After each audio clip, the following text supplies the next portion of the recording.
अस्सलाम वालेकुम everyone. I am Rahina Ahmed. जैसा कि कुछ जनरल क्यूरीज आपसे पहले डिस्कस की गई थी, तो कुछ क्यूरीज और थी जो कि स्टूडेंट्स बहुत ज़्यादा कमेंट सेक्शन में पूछ रहे थे, तो मैंने सोचा कि इसके ऊपर भी एक कंप्लीट वीडियो आप लोगों को प्रोवाइड कर दी जाए। तो सबसे पहला जो है क्वेश्चन के टाइम टेबल, मतलब कि हम लोग किस तरह से जो है ना वो अपना सिलेबस कंप्लीट कर सकेंगे, और जो टाइम आप लोगों को मैं फॉलो करवा रही हूँ या जो भी टाइम आप लोगों को बताया गया है, तो क्या इसमें पेपर जो है आप लोगों को कंप्लीट हो जाएगा। तो बेटा इस तरह से है कि टाइम जितना मर्जी पेपर को लिए आपको मिल जाए, इसके लिए ये नहीं है। आपको पहले अपना जो टारगेट है ना वो 1 मंथ रखना है, क्योंकि मिनिमम जो टाइम है ना वो 1 मंथ के बाद आपका पेपर होता है।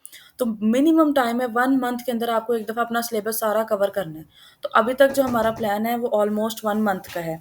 तो 1 मंथ के अंदर-अंदर आपका सिलेबस कवर होना है, और जिस तरह से आप लोगों को फर्स्ट वीडियो के अंदर बताया गया था कि आप लोगों ने किस-किस तरतीब के साथ अपने जो है ना सिलेबस कवर करना है, एफएससी, बीएससी या बीएस और मैट्रिक को आपने उसी ही टाइम टेबल के मुताबिक चलेंगे, तो इंशाल्लाह आप लोगों का सिलेबस कवर हो जाएगा। नेक्स्ट क्वेश्चन जो है, जो बहुत ज़्यादा कॉमन है, टेस्ट डेट के बारे में। तो बच्चों टेस्ट डेट के बारे में जो है ना अभी तक कोई भी इंफॉर्मेशन नहीं आई, जब तक क्लोजिंग डेट नहीं हो जाती। अगर पीपीएससी का जो सिस्टम है वो स्मूथली चलता जा रहा है, तो टेस्ट डेट जो है वो क्लोजिंग डेट के विदिन 15 डेज़ के बाद जो है ना टेस्ट स्टार्ट हो जाते हैं। अब टेस्ट स्टार्ट किस तरह से होते हैं कि पहले जो है ना वो आर्ट सब्जेक्ट के, मतलब जो बहुत ईज़ी, जैसे सराइकी हो गया, पंजाबी माइनर सब्जेक्ट्स होते हैं, इनके होते हैं। अब चूँकि इस तरह से है कि हमारे पास सिर्फ़ 2 सब्जेक्ट्स हैं, जो इस दफ़ा सीट्स अनाउंस हुई हैं, केमिस्ट्री एंड फिज़िक्स। तो अब इसके बारे में अभी टेस्ट डेट के बारे में कोई भी आइडिया नहीं है, क्योंकि ये डिफरेंट ऐड है थोड़ा-सा। तो हम लोगों ने मिनिमम जो टाइम, वही मैं पहले जैसे बताया है कि 1 मंथ रखना है, कि हमने ये सोचना है, अपने माइंड में ये बात बैठा लेनी है कि 1 मंथ के बाद आपका टेस्ट होना है। अगर उसके बाद आपको टाइम मिलता है, it's a good luck for you. और कुछ लोग ये कह रहे हैं कि लास्ट टाइम जो है टेस्ट 6 माह के बाद हुआ था, या प्रोसेस डिले हुआ था। तो वो बच्चों इस तरह से था कि पेपर लीकेज का कोई इश्यू था, पीपीएससी का पूरा सिस्टम अपडेट हुआ था, उनकी जो डेटाबेस है वो पूरी चेंज हुई, तो इसमें काफ़ी अरसा पेपर नहीं हुआ। उससे पहले जो सिस्टम चलता आ रहा है, उससे पहले इस तरह से था कि कोविड की वजह से टेस्ट बंद हो गए थे। कुछ टाइम इस तरह से था कि वेदर कंडीशंस इस तरह की थी कि जो टेस्ट है वो डिले हो गए थे, जो टेस्ट डेट डिसाइड हुई थी प्लानर के अंदर, उनसे टेस्ट डिले हो गए थे। तो इस दफ़ा ऐसा कोई सीन नहीं है, हर चीज़ स्मूथली चल रही है। तो टेस्ट डेट जो है वो 1 मंथ तक का टारगेट आप लोगों ने रख के चलना है। अगर आप ज़्यादा करते हैं तो ये आपके लिए नुकसानदेह होगा। आप लोग 1 मंथ के टारगेट के मुताबिक ही टेस्ट को जो है वो रख के और अपनी तैयारी करें। और अब जो है ये आप लोगों का टाइम ज़ाया करने के लिए 1 सेकंड भी नहीं है। आप लोगों को डेली बेसिस पे तैयारी करना लाज़मी है। अगर आप लोग एक भी दिन मिस कर देते हैं तो it is a great loss for you and for your future. Next जो कॉमन क्वेश्चन है वो टेस्ट मार्किंग के हवाले से है कि टेस्ट की मार्किंग किस तरह से होती है, कि नेगेटिव मार्किंग कुछ लोग कहते हैं 0.5 की है, कि एक क्वेश्चन गलत हो तो 2 के नंबर जाते हैं, लेकिन ऐसा कुछ भी नहीं है। अगर आप लोगों के 4 सवाल गलत हैं, तो 4 सवालों के नंबर, मतलब 4 नंबर जाएँगे, और 0.25 पर क्वेश्चन के मार्क्स जो है ना आप लोगों के डिडक्ट होंगे। मतलब अगर आप लोगों के 4 क्वेश्चन गलत हैं, तो 4 जो हैं तो गलत 4, 4 मार्क्स तो माइनस हो गए ना, लेकिन अब जो 0.5 मार्क्स है ना वो सही वाले में से माइनस होगा। तो आपके 4 क्वेश्चन गलत होने पे 5 नंबर कटेंगे। इस तरह की ये टेस्ट मार्किंग है। बहुत ज़्यादा ये स्ट्रिक्ट मार्किंग नहीं है। ये नेगेटिव मार्किंग तो है, लेकिन इतनी ज़्यादा नेगेटिव मार्किंग नहीं है। मतलब 1/4 जो है ना पार्ट आपका, 1 नंबर का 1/4 जो हिस्सा है वो कैंसल आउट होता है।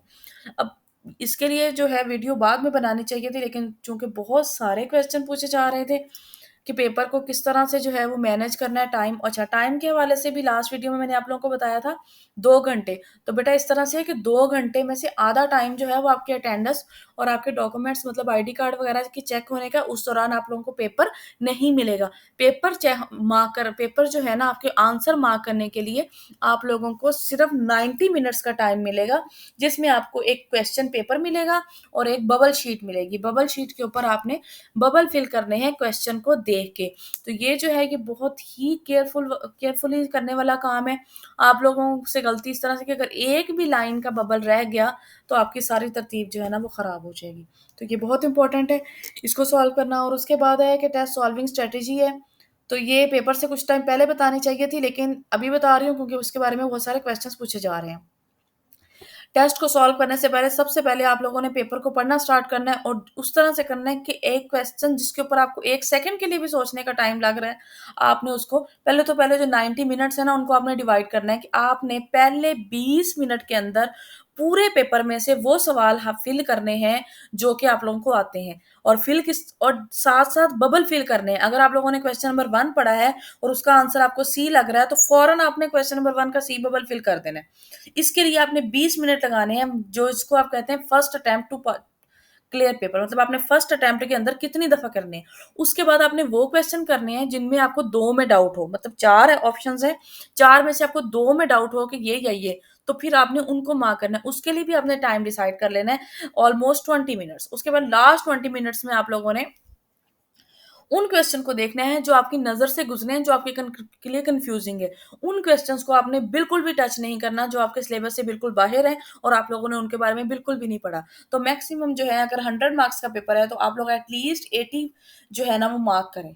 एट लीस्ट 80 करें, और अगर उससे आपको ज़्यादा आते हैं, तो आप ज़्यादा कर सकते हैं। मैंने अपने पेपर के दौरान 89 मार्क किए थे, और इसमें से मेरे जो है ना वो 59 मार्क्स जो है ना मैंने सिक्योर किए थे, और उस टाइम हमारे हाईएस्ट मार्क्स थे जो पेपर में थे वो 64 थे।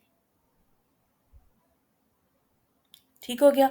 तो अब जो है, ऑल होप कि आप लोगों के सारे क्वेश्चंस क्लियर हो गए होंगे, और अगर फिर भी कोई क्वेश्चन है आप लोगों के, तो आप कमेंट सेक्शन में पूछ सकते हैं।